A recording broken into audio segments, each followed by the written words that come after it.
ஜோக்காலி இந்த படம் இன்னைக்கு ஆடியோ ஃபங்க்ஷனு. இந்த ஆடியோ ஃபங்க்ஷனில் ஒரு தாய் பிள்ளையை எப்படி பெற்றெடுப்பாலோ அதே மாதிரி எங்கள் இயக்குனர் வந்து ஆப்ரேஷன் கேஸாக சுகப்பிரசவமானு சொல்லி நீர்ச்சத்து கம்மியாகிடக்கூடாது, எப்போதுமே குளுக்கோஸ் அதிகமாக கொடுக்கணும், அது மாதிரி நடிகருக்கு நல்ல இணர்ச்சியில் கொடுத்து அவளை அழகாக பண்ணியிருக்காரு ஜோக்காலி. எல்லாரும் நீங்கள் பார்த்து எங்களுக்கு ஆதரவு தெரிவிக்கணும். இது சுகப்பிரசவம்னே நல்ல கருதாறுத்து நல்ல லாபத்தை சம்பாதிக்கணும்னு நான் கடவுள்கிட்ட வேண்டிக்கிறேன். நன்றி, வணக்கம். எல்லாருக்கும் வணக்கம். இந்த படத்தில் இவர் சொன்ன மாதிரி ஃபிகர்னு சொன்னார், ஆனால் அக்காவும் சொன்னார். அதுதான் என் ரோல் இந்த படத்தில்.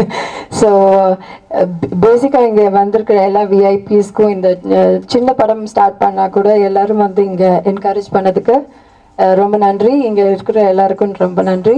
And I have to thank நம்ம டைரக்டர் அண்ட் ப்ரொடியூசர்.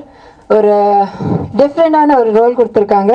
சில விஷயத்துலலாம் பார்த்தோன்னா என் லைஃப்பில் நடக்கிற மாதிரி, லைக் ப்ரெசன்ட் லைஃப்பில் நான் என்ன வாழ்ந்துட்டு இருக்கேனோ அதை தான் பண்ணியிருக்கேன். ஸோ ரொம்ப நடிக்கல, ரியலாக வாழ்ந்திருக்கேன். So I wish the whole team all the very best and thank you very much. எல்லாருமே போன அப்புறம் என்னை பேச வைக்கலான்னு பார்த்தாங்க, ஆனால் யாருமே போகிற மாதிரி இல்லை. இந்த ஒரு மேடையில் தான் ஒரு புதிய விஷயம் ஒன்று நடந்திருக்கு. முன்னாள் தயாரிப்பாளர், இந்நாள் தயாரிப்பாளர், வருங்கால தயாரிப்பாளர்கள் எல்லாமே ஒரே மேடையில் இருந்தாங்க. ரொம்ப சந்தோஷம். சோக்காலி என்ற ஒரு படத்துடைய டைட்டில் கேட்ட உடனே, இப்போ நம்ம நிறைய படம் டைட்டில் கேட்டிருக்கோம், வில்லன் கதாநாயகன் அப்படின்னு. ஒவ்வொரு மனசில் நம்மளா வில்லன் நம்மளா கதாநாயகன் அப்படின்னு இருக்கும். ஆனால் சோக்காலின்னும் போது ஒருவேளை நம்மளும் சொல்கிறாங்களா? நீங்களே சோக்காலி தான், என்னையே பார்த்து நிற்கிறீங்களே. எல்லா விஷயத்துலையும் சோக்காலி தாங்க. சில பேர் சாப்பிட்ற விஷயத்தில் சோக்காலியாக இருப்பான். இப்போ தானு சார் வந்து படம் எடுக்கிற விஷயத்தில் சோக்காலி. நம்ம இயக்குனர் சரவணா சார் வந்து டைரக்ட் செய்கிறதுல சோக்காலி. எல்லாத்துலேயும் சோக்காலிங்க இருக்கிறாங்க.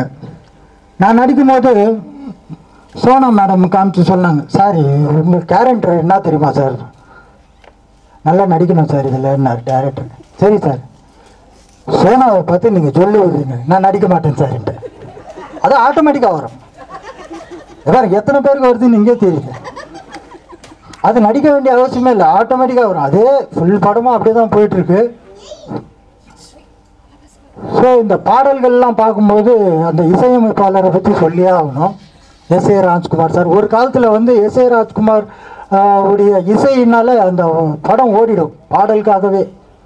அந்த அளவுக்கு ஒரு கொடி கட்டி பறந்தவர்.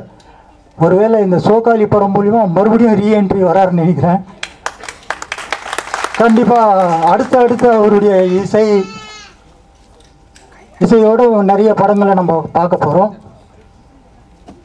கண்டிப்பாக இங்கே இந்த படத்துடைய கதாநாயகன் சைத்தன்யா, இந்த படத்துடைய ஹீரோயின், நிறைய கேரக்டர்ஸ் பண்ணியிருக்காங்க. எல்லாரையும் எந்த அளவுக்கு யூஸ் பண்ணுமோ எல்லாரையும் ரொம்ப அழகாக யூஸ் பண்ணியிருக்காரு டைரக்டர். கஞ்சா கருப்பும் பண்ணியிருக்காரு. அவர் தனித்தனியாக எல்லாருக்கும் வணக்கம் நன்றி எல்லாம் சொன்னார். அதெல்லாம் எனக்கு சொல்ல தெரியாது, மொத்தமாகவே சொல்லிட்டேன் நான். ஸோ கண்டிப்பாக இந்த படம் விரைவில் திரையில் வரும். கண்டிப்பாக நீங்கள்லாம் வந்து தியேட்டரில் வந்து படம் பார்க்கணும். இந்த சோக்காலி படத்தில் ஒரே ஒரு ஃபைட்டு தான் இருக்குது, கிளைமேக்ஸ் ஃபைட்டு. அது வந்து நான் சோக்கா எடுத்துருக்கேன். இந்த சோக்கா எடுத்த ஃபைட்டு நல்லா இருக்குன்னு நான் நினைக்கிறேன். நன்றி, வணக்கம்.